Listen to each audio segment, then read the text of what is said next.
Está no ar mais um A Contrapelo, seu podcast de ciências humanas. Esta lucha es por otra civilización.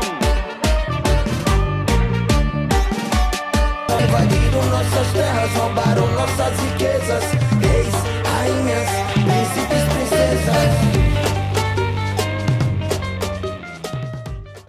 Bom dia, ouvintes do A Contrapelo. Estamos aqui para apresentar mais um episódio. Hoje estamos aqui com Sabrina Celeste Silva, que é mediadora de conflitos com formação em Direito. E aqui para contribuir, né, com esse episódio está o Vitor, que já é velho aqui. Se apresenta aí, Vitor. E aí, gente? O Caleb. E aí, galera? E a Sabrina, como eu já disse. Olá, bom dia, tudo bem com vocês? Agradeço muito o convite para poder dizer um pouco sobre a mediação. E eu acho que é uma oportunidade mesmo, ainda mais agora no período de pandemia, para a gente repensar as formas como a gente tem lidado com os nossos conflitos. Para começar, a gente vai fazer uma pergunta básica, né, que é pedir para você se apresentar e falar um pouco da sua trajetória nesse campo. Então, meu nome é Sabrina, eu sou mediadora de conflitos, formada em Direito. Atualmente eu trabalho no programa Mediação de Conflitos, que é de mediação comunitária. E eu, ao longo desse tempo, eu tenho me dedicado a estudar os métodos alternativos de resolução de conflitos, como a mediação, a justiça restaurativa, a conciliação. E, além disso, eu tenho pós-graduação em processo civil e em direito constitucional. Excelente.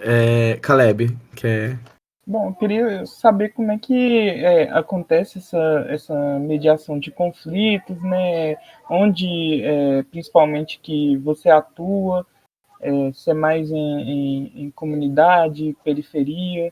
Então, a mediação de conflitos, ele é um método de resolução de conflitos através do diálogo e de forma pacífica. A mediação, ela pode ser judicial ou extrajudicial. A minha atuação, né, como mediação comunitária, atualmente ela é extrajudicial. Aí eu trabalho no programa Mediação de Conflitos, que é uma política pública do Estado, uma política pública de prevenção à violência e à criminalidade. E aí, no momento, eu estou inserida num local de comunidade periférica, onde tem alto índice de violência e criminalidade. Então, a mediação comunitária tem esse objetivo de fomentar na comunidade práticas não violentas de resolver o conflito. Interessante isso. E como normalmente assim ela se dá essa mediação, como ela é feita assim na prática? A gente viu que existe um método desenvolvido já, meio que uma teoria, né, por Marshall Rosenberg, se eu não estou falando errado, né? Então já tem meio que um processo já delimitado para isso, né? Você pode falar um pouco sobre? Sim, posso esclarecer esses detalhes, né? A mediação de conflitos, né, como eu disse, o procedimento ele é feito através de um mediador. O mediador ele é um terceiro, neutro e imparcial, que ele atua como facilitador do diálogo.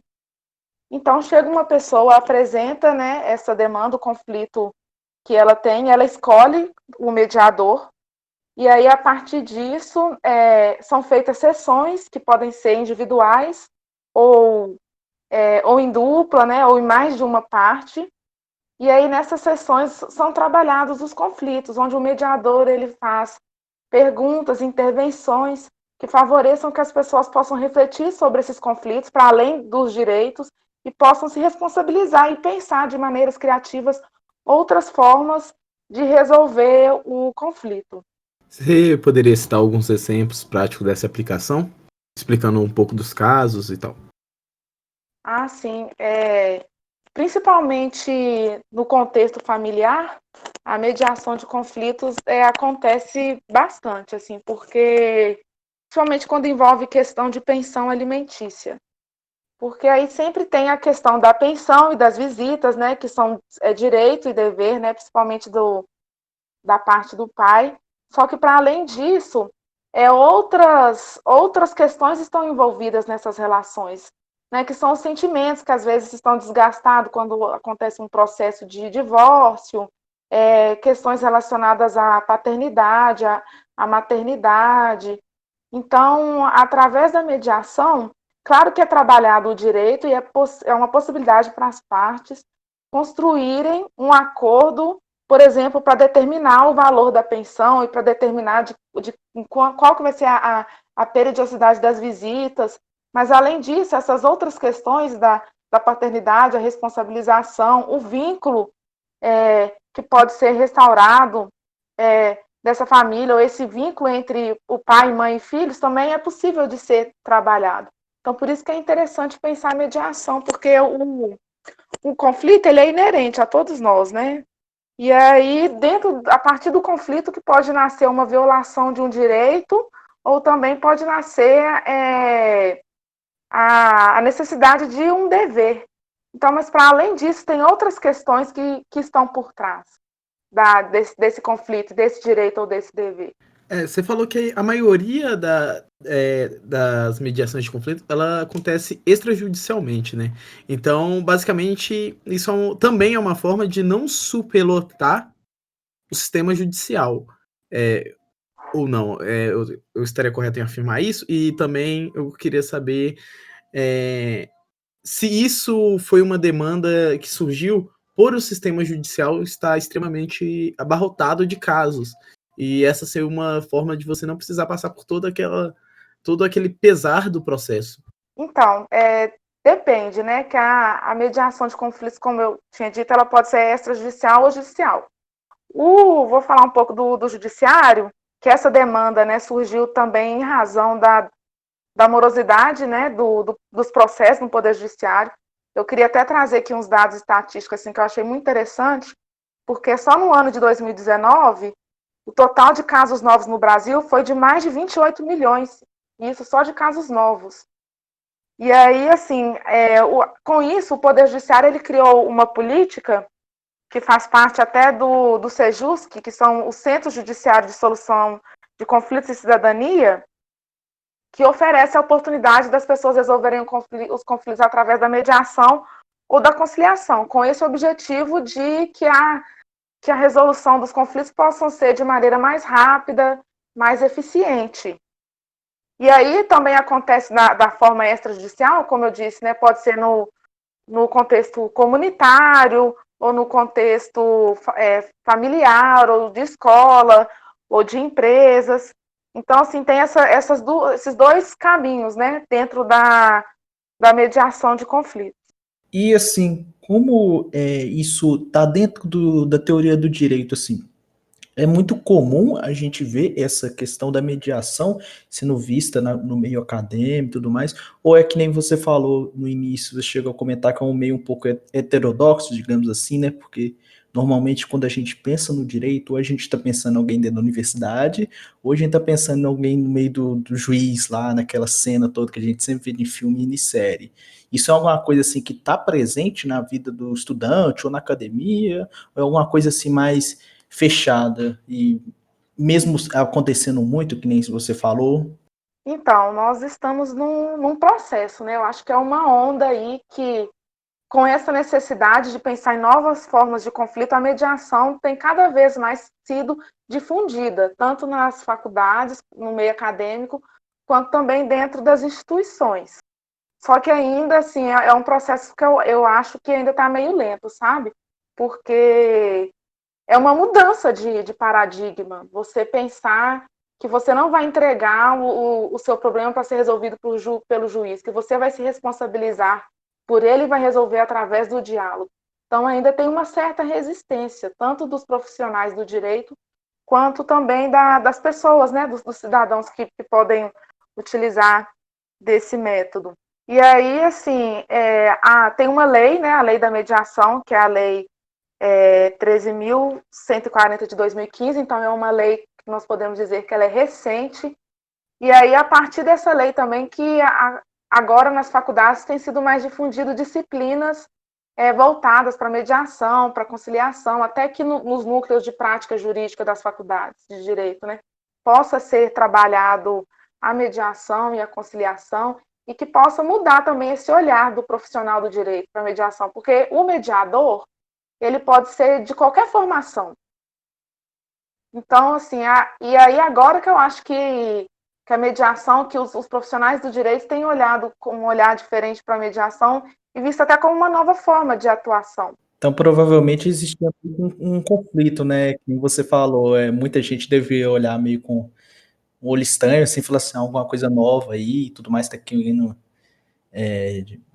diferenciar um pouco do que é o direito, né? E agora tá começando, então, a ver com bons olhos aí, que nem você falou, já tá começando a construção de núcleos, assim, né, no curso, né, de direito.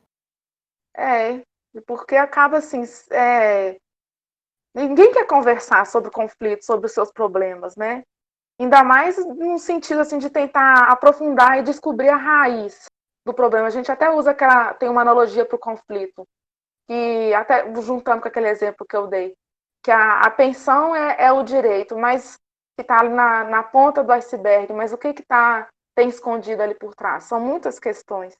Então, assim, é muito difícil ainda para as pessoas poderem se abrir para esse novo, mas é uma necessidade mesmo, né? Não só do ponto de vista com relação à eficiência da resolução dos conflitos, mas também da qualidade.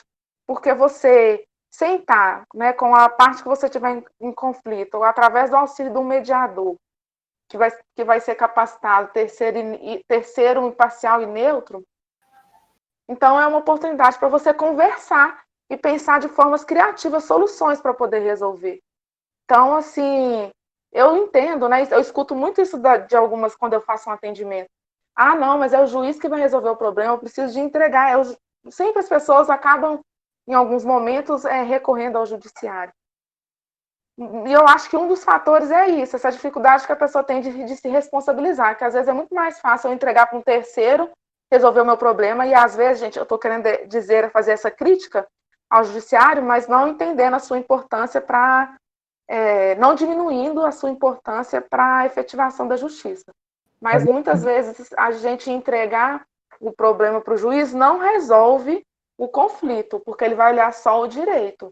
Mas aí as outras coisas que estão ali, que permeiam essas relações, acabam que ficam de lado. E isso acaba gerando mais processos, né? Psicólogo, digamos assim, né? Assim, você tinha no início até citado sobre o Marshall Rosenberg, né, que ele traz a técnica da comunicação não violenta, ele é um psicólogo, e aí acaba que essas técnicas que são, né, que trazem elementos da psicologia são essenciais para a mediação de conflitos e para que o mediador também possa ter esse olhar diferente, que possa escutar com empatia. Mas eu gostaria de ressaltar que o mediador ele não é só exercido por um profissional da psicologia. Qualquer profissional de qualquer área, né, desde que se capacite na mediação, ele pode fazer a mediação de conflito. A mediação de conflito, ela é recomendada, tipo assim, por exemplo, eu tô com um conflito com alguma parte e tal, e aí eu abro um processo. Há alguma instituição que dê uma consciência que a gente pode fazer essa mediação, ou isso é algo que tem que ser procurado pelas partes? Um exemplo, antes de entrar com o processo, alguém fala para a gente tentar fazer essa mediação antes de ir para o judiciário, ou não tem isso? Um norteamento, no caso. Tem, né, no viés do judiciário, tem esse norteamento através desses núcleos, né, que é o centro, que eu falei, o SEJUSC, né, o Centro Judiciário de Solução de Conflitos e Cidadania, tem, né, nas comarcas aqui de Minas Gerais, então é um local onde você pode procurar para poder fazer a mediação, que aí no caso vai ser a mediação judicial por ocorrer dentro desse órgão do judiciário. Agora, não no âmbito da mediação extrajudicial, você pode procurar o programa Mediação de Conflitos, que é o que eu trabalho, né, que fica localizado, né, como eu disse, em regiões de alto índice de criminalidade, tem em Belo Horizonte, na região metropolitana. Ou então você pode procurar também um mediador privado ou uma câmara de mediação privada, que é importante fazer só uma observação, que o mediador extrajudicial só basta que ele seja uma pessoa capacitada, né? Tem um curso de mediação. Agora, o mediador judicial, ele tem que seguir uma recomendação do CNJ, que é o Conselho Nacional de Justiça. Ele tem que ter um curso que é fornecido pelo CNJ e um cadastro, sabe? Então, essa que é essa diferença. E quanto a ocupações, vocês recebem muito caso de ocupações? Porque geralmente a galera que quer geralmente quer abrir processos mais formais quando é o caso de ocupação. Mas eu ouvi você falando que tem alguns casos lá, eu gostaria de saber quantos são, se você tem mais ou menos uma média, ou pelo menos pela sua vivência lá, se tem bastante, assim, e geralmente como eles são resolvidos, porque como a gente faz história, a gente tem um olhar muito voltado para essa questão das ocupações, e a gente sempre vê que o direito, assim, quando ele chega ao judiciário e tal, geralmente é sempre pior para os ocupantes, né? Sim, eu entendo. No local onde eu trabalho, né? Hoje, atualmente, eu trabalho no bairro do Morro Alto, em Vespasiano, não tem nenhuma demanda relacionada a ocupações, né? Porque lá, inclusive, não tem ocupação na região onde eu trabalho. Mas é possível que seja aberto esse espaço de diálogo, né? Dentro de um território de uma ocupação, principalmente da mediação comunitária. Eu digo que talvez no sentido também de fortalecimento desses moradores para que eles possam reconhecer os seus direitos, ou também que eles possam se organizar como comunidade. Então, eu acho que nesse contexto eu consigo vislumbrar dessa forma, porque tem muitas questões, principalmente relacionadas à posse e propriedade, que aí depende muito mesmo de questões jurídicas, né? Que depende da demanda judicial. Então, mas eu acho que da própria, como eu disse, do própria organização da comunidade, do fomento do capital social, eu acho que a mediação comunitária ela se insere bem dentro desse contexto de ocupações. Lá onde eu trabalho no programa de mediação de conflitos, nós recebemos muitos casos de pensão alimentícia, né? Isso lá no Morro Alto. Então, a gente acaba atendendo também muitos casos de pensão alimentícia que em alguns casos tem também demanda de violência doméstica contra a mulher. Então, aí acaba que, quando tiver violência, né, é muito delicado fazer a mediação, porque dependendo, quando também tem uma parte, ela é, de certa forma, superior à outra, então não é possível ter o consenso, né, que um dos princípios da mediação é o consenso. Então, assim, a mediação, ela fica mesmo nesse lugar de resolver os conflitos a partir das relações. Vou fazer uma pergunta. Quando mediação de conflitos, as duas partes têm que procurar, ou uma parte interessada pode procurar inicialmente e a outra vai ser notificada? Isso, então uma parte só pode procurar e a outra ela pode ser convidada, né? E aí ela pode ser convidada ou por carta, ou por telefone, ou por e-mail, ou por WhatsApp, né? E essa forma também do convite pode ser construído pela primeira parte. Então é muito interessante dizer disso que um outro princípio da mediação é a voluntariedade, a autonomia das partes. Então elas que resolvem como que vai se dar esse procedimento. Então ele é um procedimento assim que a partir do diálogo e da informalidade, da oralidade, que as pessoas têm essa oportunidade mesmo de conversarem sobre suas questões. Então, eu acho que a autonomia, a parte da liberdade para poder resolver, eu acho que isso também tem uma força, assim, é muito poderoso, sabe? A gente, como mediadora, fomentar que a parte tenha autonomia, que ela se empodere frente e se responsabilize frente aos seus conflitos. Então, eu acho que eu, assim, né, sou suspeita para falar, eu acho que isso é transformador, porque chega um conflito, uma coisa assim, voltando ao exemplo da pensão alimentícia, que a pessoa chega muito armada, né, com muito sentimento de angústia, de ódio, de tristeza. Então, à medida que a gente vai dando essa possibilidade da pessoa conversar, também de enxergar, de observar, escutar o outro, qual que é a visão, a postura do outro com relação ao conflito, o conflito que era uma coisa negativa, ele pode se transformar em algo positivo. Eu queria saber como é que é feito, se tem algum marketing, se tem alguma publicidade, como é que as pessoas elas tomam conhecimento dessa questão, se é por boca a boca, uma pessoa vai falando para outra e tal. Se as pessoas têm também a noção desse direito, né, ou desse órgão que promove um trabalho tão bacana.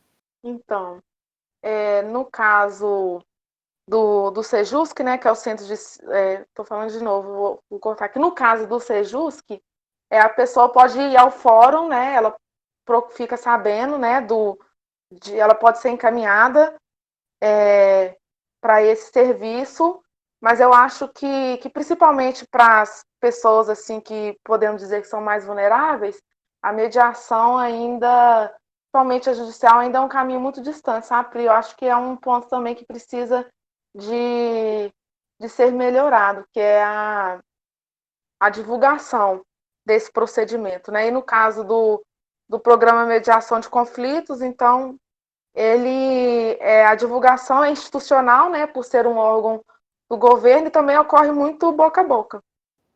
Bom, para finalizar já nosso assunto, eu queria que você falasse assim, como será uma dica para as pessoas ficarem mais sabendo, você pode visitar o site, ou você pode ver esse livro aqui, tem panfleto sendo distribuído, dá uma dica para o pessoal que tem interesse em saber mais sobre o assunto, aonde eles podem encontrar sobre isso.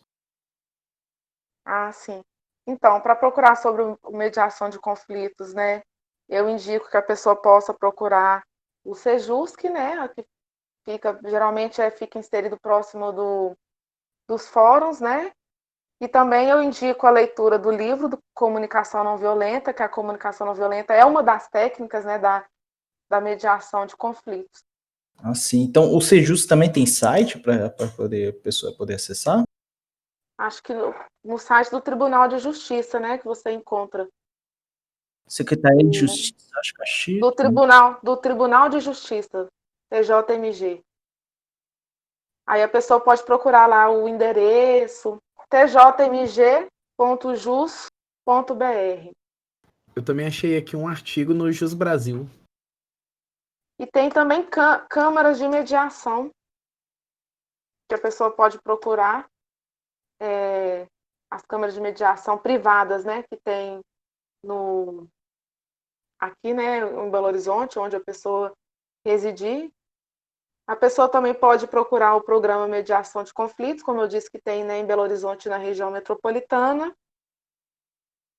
E se a pessoa tiver também alguma dúvida, pode me procurar no meu Instagram, que é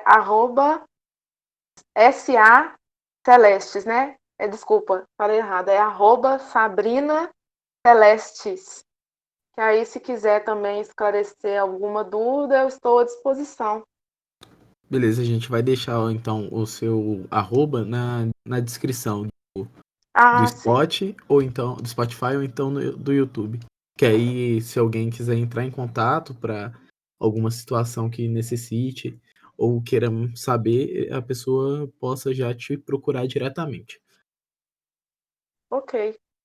Então, como já deu mais ou menos uns 30 minutos, a gente vai encerrando por aqui. Passou rápido.